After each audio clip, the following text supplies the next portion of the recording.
కొద్దిగా అసంతృప్తి ఉందేమో కానీ మేమేమి గుమస్తా కొడుకని నేను ఫీల్ అవ్వలేదు, లేకపోతే ఇంకొకళ్ళం ఫీల్ కాదు. అడిగితే మీ నాన్న ఏం చేస్తారంటే గర్వంగానే చెప్పుకునేవాళ్ళు. ఇక్కడ ఆర్థిక మూలాల అప్పుడేంటి సాటిస్ఫాక్షన్ ఏంటి, నాకు అన్నం కడుపు నిండా దొరికిందా లేదా, ఈ సాటిస్ఫాక్షన్ లెవెల్ చూసుకునే వాళ్ళని తప్పించి ఈ మెరమెచ్చులు ఉండేది కాదు. దీని ఇంపాక్ట్ ఏమైందంటే ఒక కుటుంబ వ్యవస్థ అన్నటువంటిది నడిచింది ఆ రోజు.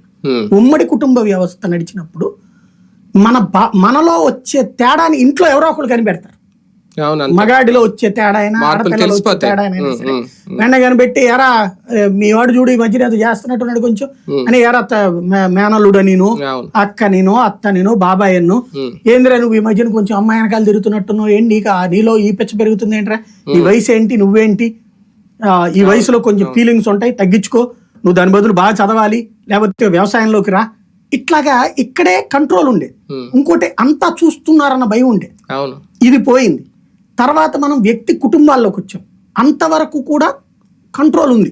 ఏది తల్లి మనల్ని ఎప్పుడు ఆలనా పాలన, ఇదివరకు అంతమందిలో చూడలేకపోయినా ఇప్పుడు తల్లి ఆలనా పాలన చూసింది, తండ్రి తగింది చేశాడు. అంతవరకు కూడా ఇంత దారుణం లేదు, అప్పటికి బిగిన్ అయింది.